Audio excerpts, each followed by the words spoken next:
Morning, Linda. Oh.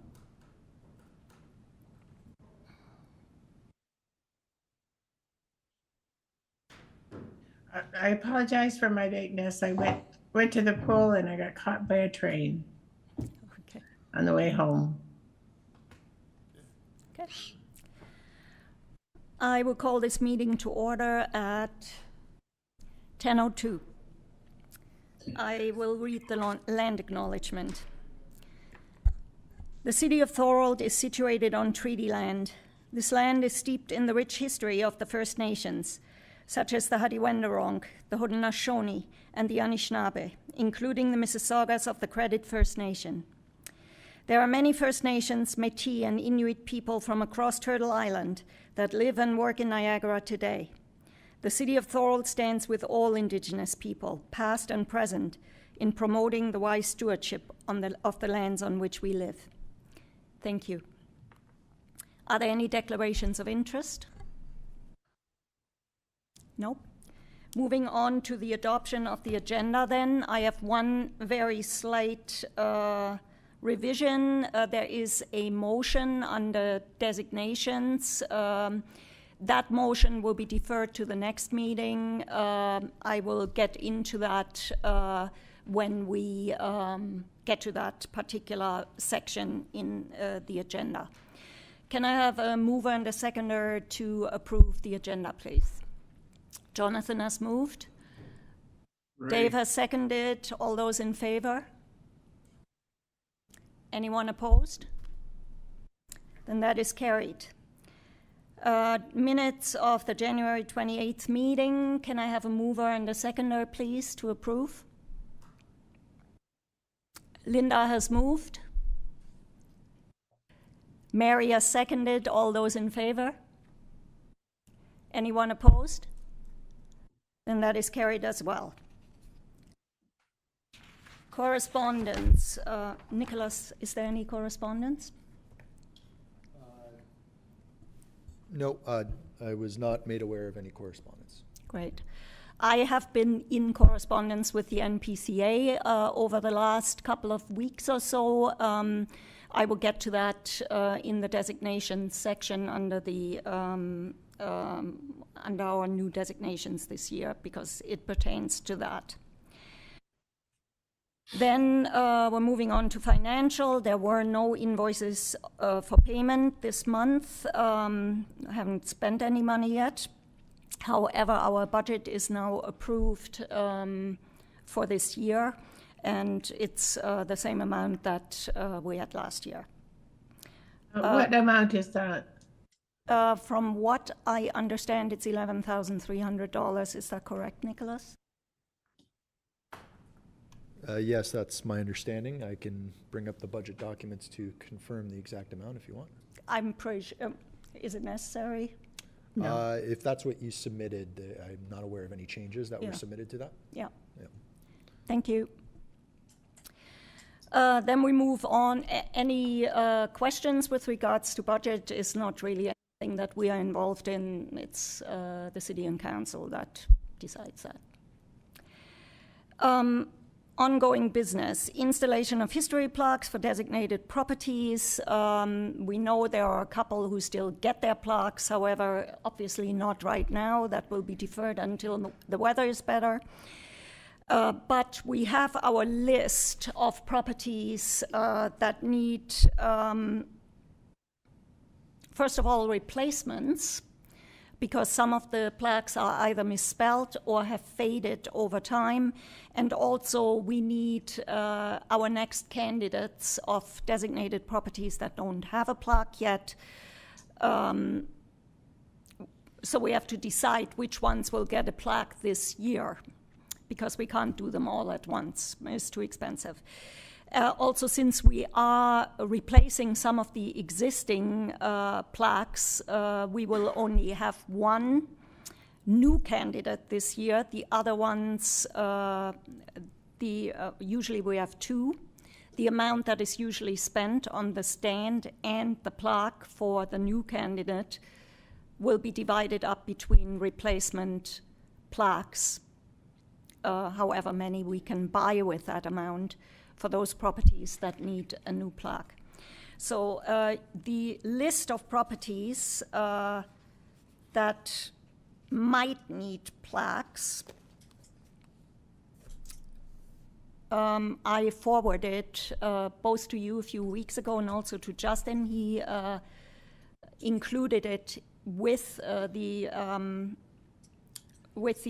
agenda package.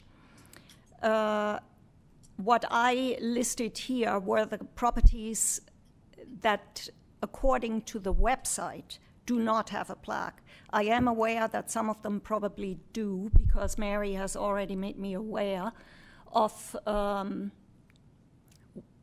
two. One was the Camp House, which originally was on this list. I've since taken it off. The O'Brien House, which still is on this list, has a plaque, but Mary, you have some info regarding that. Thank you. Yes, when Sarah was at our house, she pointed out to me that she had trouble finding something. It turned out the O'Brien House is not spelled O''Brien. It's spelled O''Brian. Okay. So that would need to be looked at. I'm in the 90 range, that's what the problem is. So that, yeah. Okay. But they do have a plaque out in front and one on the wall. Okay, I will get in touch with Sarah, make sure that we are clear on what has to be changed there. And if anything does have to be changed, then this will be one of the places on the list that will get a replacement, just the upper printed bit, not the stand. The stand is actually the expensive part of it. Mm-hmm. Sorry, excuse me. And the Port Robinson Schoolhouse, Yeah, I don't see a plaque there at all. They have one on the wall. yeah. And the bell here, I don't know if school bell, did that mean the Port Robinson bell? No. Okay, I I will- didn't think so, but Yeah, I will go over quickly over the properties that I marked with an X. okay. And as you might have read underneath, these properties might not be suitable to actually get a history plaque out of various reasons. First one, Beaver Dam's burial ground. If we put a plaque there, it's on Beaver Dam's road, we might cause traffic problems there. So people will stop on the road, not a good thing. There's no parking lot there. So that might not be a good site to outfit with a plaque. The Carr Miller Macmillan block, that is the patisserie downtown. The only issue I have with that property is I don't know where a history plaque would go. Maybe if anybody is on Front Street, you can have a look whether there's anywhere on the facade where that plaque could be attached without being disturbing. If there is, then by all means, let's put one up. But if there isn't, I would say let's not, or we can discuss it, what could be done instead. I mean, theoretically, we could put one up inside the patisserie on the wall, if that is a possibility. I mean, a lot of people go in there. But because of the very beautiful glass facade, there's not a lot of room where it could be attached, unless it were high up, which defeats the purpose. The whole purpose of the history plaque is that you can read what is actually written on it. That was that property. The Constable House is out of the way, and I don't know whether you're familiar with that property, but it's a long laneway that goes inside behind the street. Actually, there's another 2 houses in front of it. There's no public road leading to it. So if we put an info plaque there, either nobody will ever see it, or people will drive in there and actually encroach on people's privacy. So I know the owner of the Constable House, I can talk to her, but I don't know whether this is a suitable property to put one. And by the way, if anybody has comments, please, I will put it. Yes, Jonathan? Is that just the one off Albert? Yes, the red sandstone. Yeah. The DQ Young House on DQ Road. Again, traffic issues. Councillor? Yes, thank you, Madam Chair. I thought that that property had a plaque prior to the subdivision being built. Which property? The Constable House? No, the DQ McFarland House. The Duncan, Sorry, the DQ Young House. that does have a plaque? I thought it originally had prior to the subdivision being built. So I'm just wondering, we should Oh, look into that's that. not, you're thinking of the wrong property. You're Okay. thinking of the Griffiths House. Right. Okay, my mistake. Yeah. Yeah. Okay. No, the DQ Young House is the green painted clapboard house close to the mill, close to the, Oh, right. yeah. Okay. So They don't have one. it's on DQ Road. It's not a great thing for people stopping on the road to look at that plaque. And to set it further back, we certainly don't want people to drive onto the property and disturb the owners. So that's the issue with that one. The next one is the Duncan McFarland House. The owners don't want a plaque. The same with the Elliott House. If that at one point changes, then of course we can reconsider, but right now those two owners do not want a history plaque. The school bell, that is the school bell of the Lorriman School, which used to be stored in front of Chestnut Hall. It was since then, for security reasons, put in storage. This bell might actually eventually end up at the museum.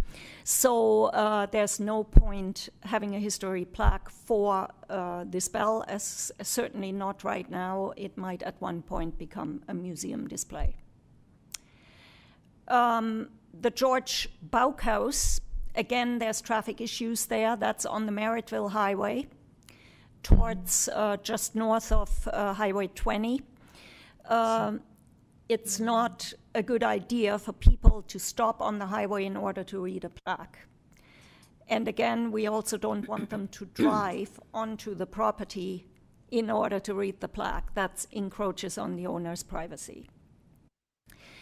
Next, the millstone at Welland Mills.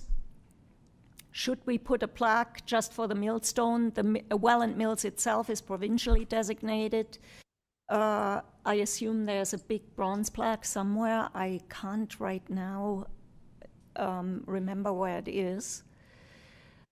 It's pretty obvious what the millstone is. I don't know whether we need a separate history plaque for the stone. But Linda, yes? Sorry. For the George Bauk House, I agree that a stand and a history plaque wouldn't make any sense there. But we did talk about, at one point, about one of those blue highway signs, that point to different designations. There is actually a sign there that points out the Bauk House. Yeah, there's a house, but more like a roadside, one of those larger roadside signs that with a arrow pointing to it.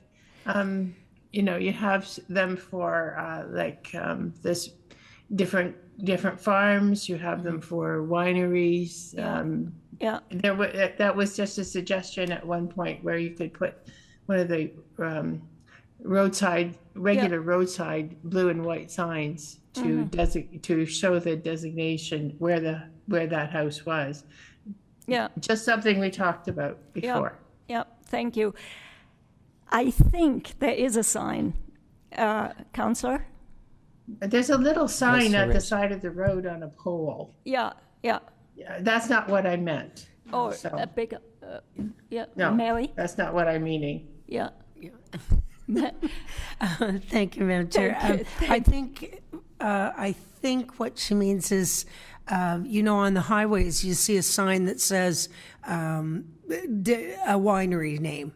Yeah. Or Howell's Family Pumpkin Farm, and you're driving on the highway and you can see the sign. They're road signs. They're not designation signs. Well, Yeah. The only problem I have with that, and, Nicholas or Nick, maybe you can give your opinion to that. If there is a sign like that, people might think that that is actually a destination that they can just drive to. Would that be potentially the case?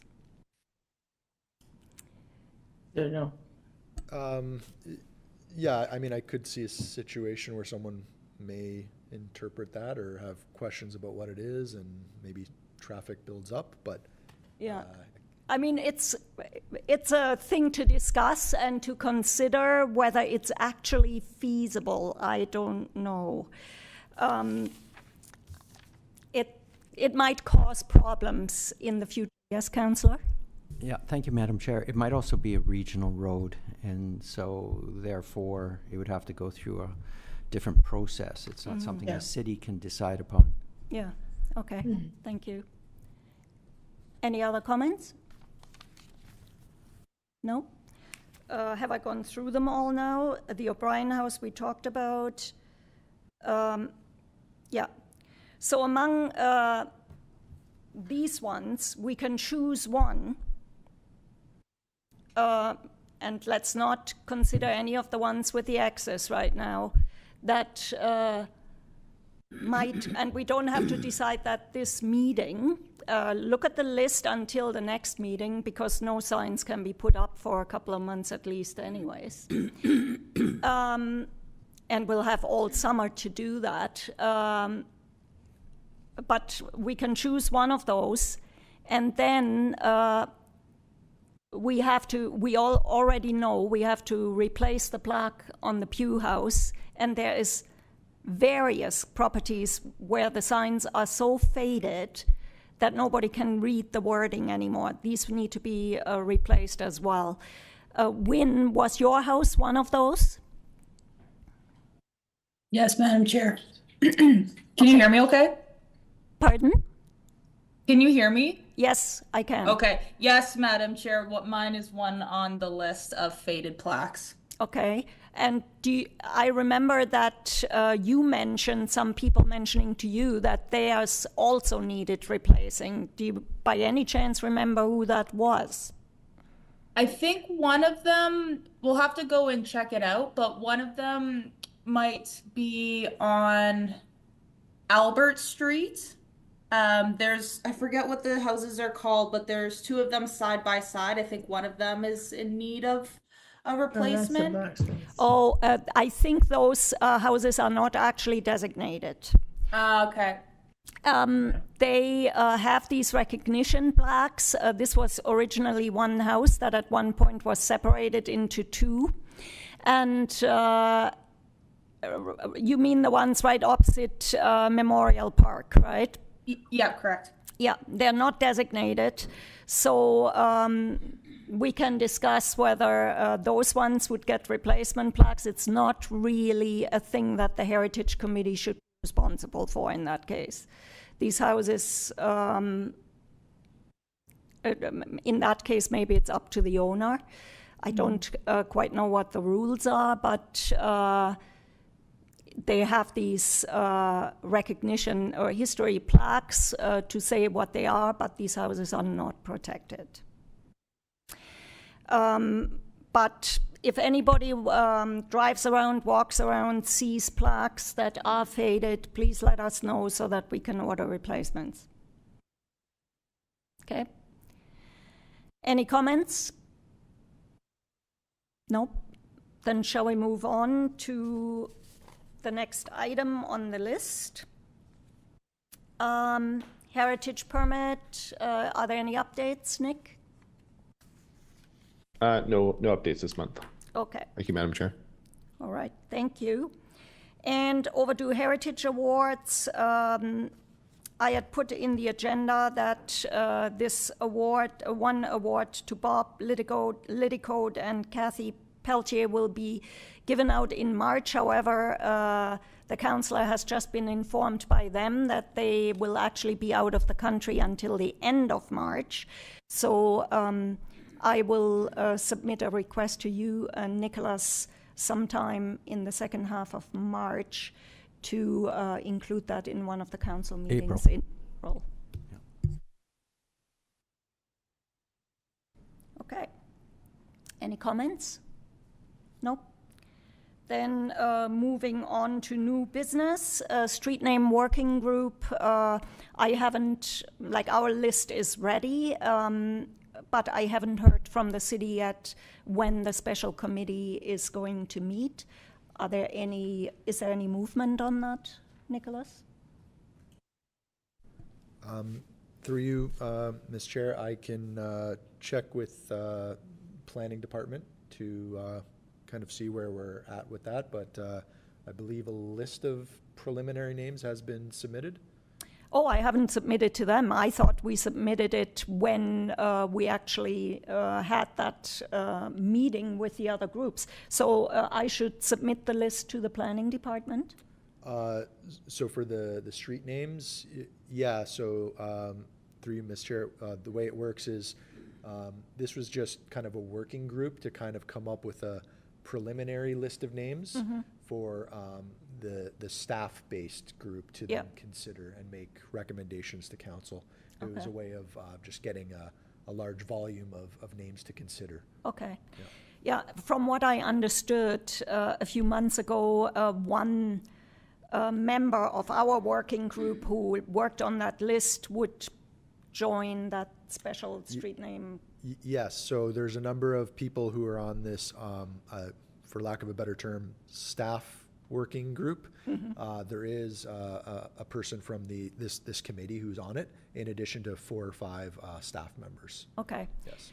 The person on our committee who will be on that particular working group, for lack of a better word, is Tom Russell. He had surgery, so in case there's meetings and he is not completely healed yet, it will be either the councillor or myself, who were the other working group members, who will take his place. Do we need to pass a motion on that, or can we just? No, that is something that. So it's not necessary that a formal meeting take place with the staff working group. It can be feedback done through electronic communication. Oh, okay. So, yeah. All right. Okay. That, of course, is a bit of an issue with Tom because... We can be flexible.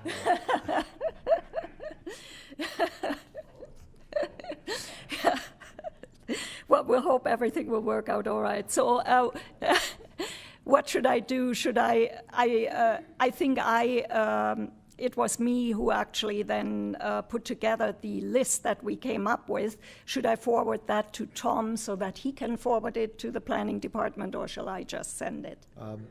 Through you, Ms. Chair, if you're comfortable just sending it to Planning and you can copy myself on that, that's fine. Okay, great. I will do that. Thank you. Any comments? No? Okay. Just one. Yeah. Thank you, Madam Chair. Just a speedy recovery to Tom. He brings smiles to all our faces, and we want him back. Yeah. Thank you very much. Yes. All right. Next item on the list, Lake Gibson Corridor. I haven't heard anything yet since. In a meeting with the NPCA last week, it was briefly mentioned that they are involved in that as well. I hope that's good news. But there was supposed to be a meeting with the NPCA about this item. That hasn't happened yet, or if it has, I wasn't notified. But as soon as I know more about this item, I will bring it to the committee for information purposes. Moving on to work plan. Oh, any comments with regards to the Lake Gibson item? No? Okay, then moving on to our work plan, designation priorities. Single properties, I mentioned last time that we would like to designate the St. John's Schoolhouse. I have since had a meeting with the NPCA. NPCA owns that property. Staff has already approved the designation. However, it's the board that needs to give final approval. The process is a little bit more complicated than with a private property. It involves legal issues and sort of assurances on their part that their work plan won't be disrupted by this procedure. So we're not going to pass a motion about it today. Basically, what Adam Christie, the director of conservation areas, is going to do is put together a report to the NPCA board and ask for endorsement of the designation. Once that happens, we will commission a research and cultural heritage report from SARA. And once that is done, they will get to review that report and especially the wording in the evaluation section. And they might ask for slight revisions to make sure that their activities and projects are not disrupted by anything caused by a designation. And what that basically is should something happen to the building of the schoolhouse, like an accident where something needs to be repaired, the wording in the evaluation has to be open enough that they can go ahead with repairs without having to go through channels like the Heritage Committee for approval. The site is an educational site still today, and they cannot wait for months possibly and not have their activities for the kids that come there or have the site be unsafe. I am perfectly all right with that. Their strategic plan calls for conservation. When the property was restored, it was done so under the guidance of Mark Schultz, heritage architect. Everything was done to the book, probably stricter than we would normally insist on. And so with an organization like that, I would let them have the right to revise any wording that could be interpreted different ways so that they know exactly what to do should repairs be necessary without having to get a permit from us. Here I'm going to put this question to you, Nick. Does that sound legit to you? Thank you, Madam Chair. I think that could work out well. And the bylaw could be worded in such a way that it's very clear what requires a permit and what would not, because it's all tied to the heritage attributes of the property. So it depends on how those are identified and what they are. And then that triggers whether or not you need a permit, because the way the act is worded, it is if you're doing any work that could impact the heritage attributes. So it's always a call to make by the committee and staff about whether or not there's that potential. So I think it makes sense to work with them as the bylaw would be drafted, just so that they're comfortable with how everything is worded. Because yes, you want them to be able to continue to, continue to use the building as they intend to, but also in a way that ensures the attributes are all conserved. So. Okay, great. And also, in case anybody is uncomfortable with that idea, this is actually the report that was submitted by them last year to their board, and this was with regard to the designation of Balls Falls it's Lincoln, right? Balls Falls. This is an extreme. Balls Falls is a huge and very important heritage site, and they worked with the NPCA to make this work. I think we can do the same with regard to the St. John's Schoolhouse. In the meeting itself, it was also pointed out by the staff members there, why only the schoolhouse? Why not the surrounding lands, which include the foundations of the St. John's Mill, which has burned down, but the foundations are still there, and was basically a site of part of the old St. John's settlement. I have put this to Sarah already. She's in favor to designate it as a heritage site rather than with the schoolhouse on it, rather than just the schoolhouse itself. We're talking about the lands that are owned by the NPCA, not the entire St. John's community, which would involve a multitude of private owners to go for a district there. It would never happen. But to designate a larger site is a possibility. I will do a site visit with one of the staff members probably later this week and have a look at what's there, and then take pictures and inform Sarah of that, and then we can decide at the next meeting, when we will hopefully get to pass this motion, whether it will be just the schoolhouse or a heritage site, a historic site that we designate. Do you have any comments with regards to that, Nick? My only thought was that as you were talking is that it would be good to know what the property boundaries look like, and if it's multiple parcels of land, or if it's all on the same parcel of land. I just can't recall what the ownership looks like there, but there's always the opportunity to create a reference plan that just identifies the area that's being designated. So Yep. That was just something I thought of as you were talking, but it would not be uncommon to identify other features as part of the designation too, or if it's a larger property, there's multiple buildings that could be identified. So I Yeah. think that would make sense. Yeah, great, thank you. Yes, from what I understand, the NPCA owns various sort of separate parcels of land in that area. And what I think they are suggesting is just the parcel of land that the schoolhouse is actually on. Okay. I don't know whether they also meant the St. John's Conservation Area, which is to the south of there. I mean, that is already a conservation area. So, but I will clarify that with the staff member when I meet with them, and also point out that we would want basically the property boundaries to be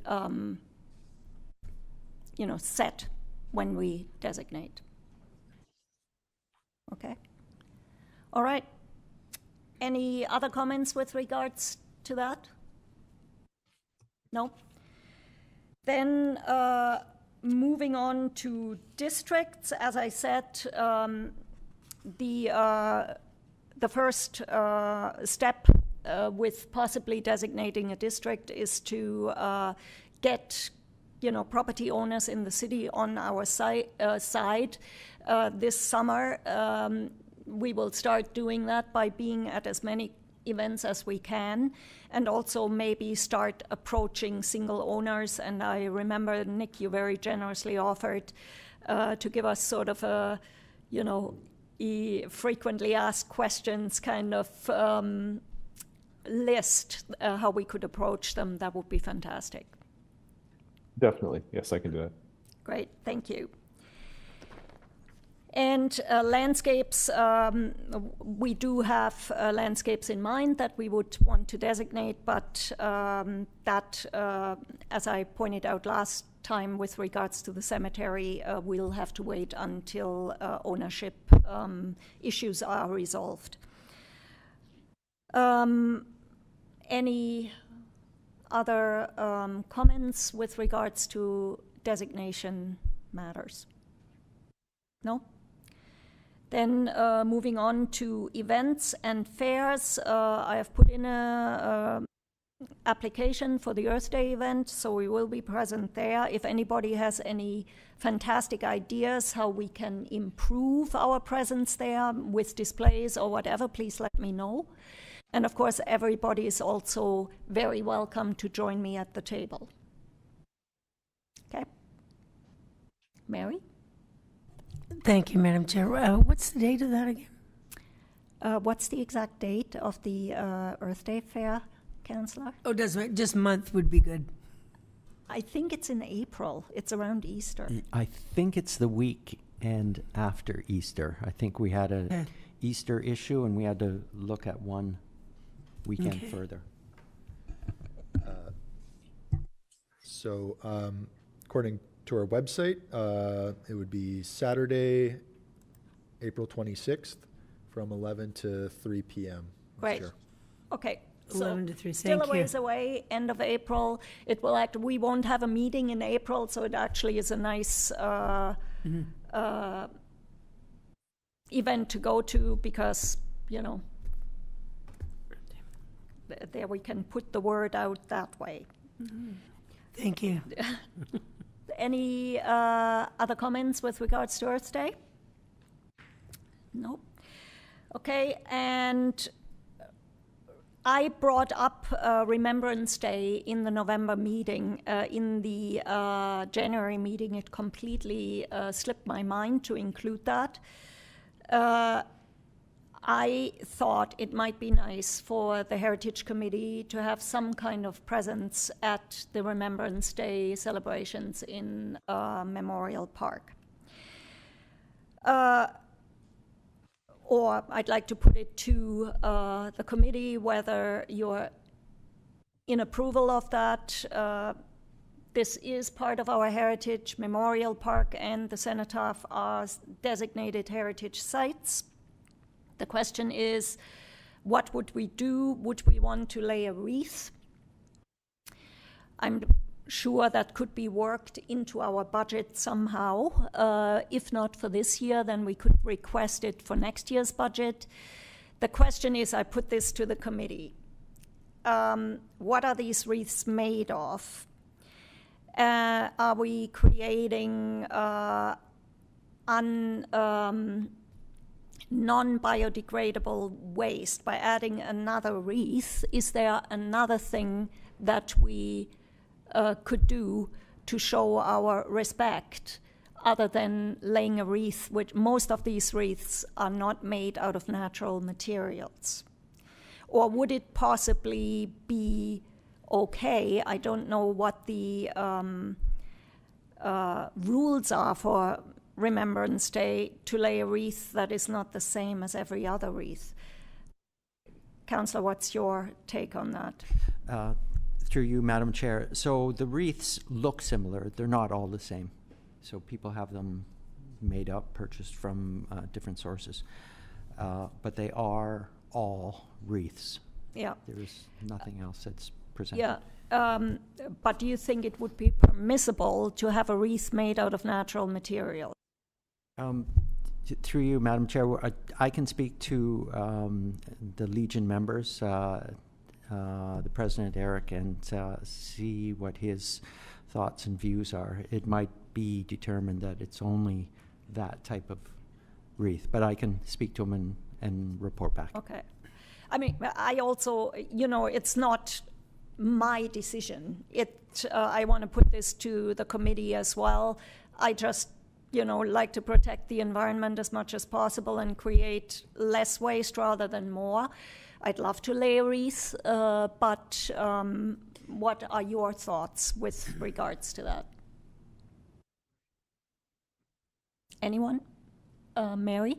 Thank you, Madam Chair. Wait, these wreaths, are they not reused every year because they're not real? That's a good question. I don't know what they do with them I would afterwards. have. Yeah. Oh, well, if they Where were did the wreaths reused, go? that would be a completely different Yes. matter. So I'll find out. Yeah, okay. And Ray, I saw you lift your hand. We can't hear you. You're muted. What? Send Tom over. Where's Tom? I heard a voice from way back in the house. Anyways, to support the councillor's comments, the Legion supplies a lot of those wreaths, and I would strongly suggest that that be the first place we look. Okay, They can advise us. yeah, okay. And councillor, if you could maybe ask whether they would be reused, I think that would be a great thing. Okay, All right, any other comments? All right.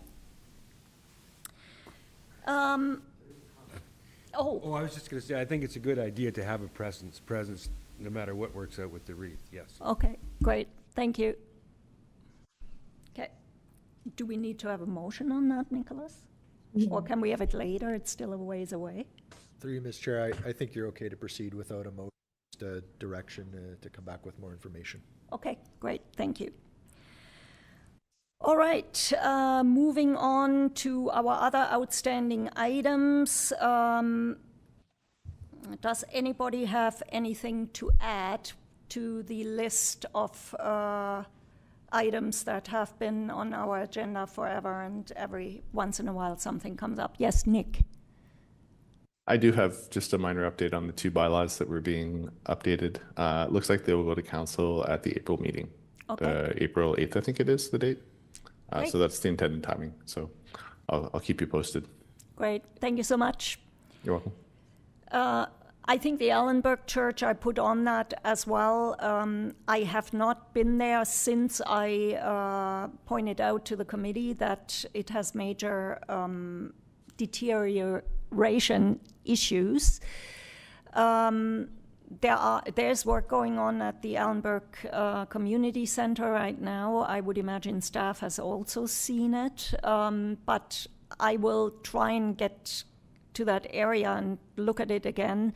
And I do remember Justin telling me to maybe put in a report to the city what it looks like to make them aware. Yep, okay. Any comments with regards to the items on the outstanding business list? No? Okay, then we can move on to roundtable. Nicholas, would you like to add anything? Not at this moment, Ms. Chair. Thank you. Thank you. Councillor? Thank you, Madam Chair. Just one, there's a meeting of Friends of Beaver Dams tomorrow evening. Starts at 7 p.m. and that's online. Okay, thank you. Ricardo? Nothing to add at this time, Madam Chair. Thank you. Thank you. Ray? No, nothing. Thank you. Nick? Nothing for me. Thank you, Madam Chair. Wynne? Nothing for me, Madam Chair. Linda? Yeah, in regards to the Friends of Beaver Dams Church on meeting online, the Ways and Means Programming Committee will report on upcoming community uses of the building in 2025, as well as exciting plans for an official opening ceremony and heritage celebration weekend of events to be held on Saturday, June 21st, and concluding with the annual church service and open house on Sunday, June the 22nd. So that will be the things that there will be announced, and meeting materials and invitations will be sent out on Tuesday. You know, if you're part of the Beaver Dams group, your information will be sent out on Tuesday for the online meeting on Wednesday night. Great, thank you very much. Jonathan? Nothing at this time, Madam Chair. Dave? Nothing at this time, Madam Chair. And Mary? Nothing at this time, Madam Chair. All right. I think there was something that I wanted to bring up at roundtable, but now I forget what it was. I mentioned it to you. Do you remember? No?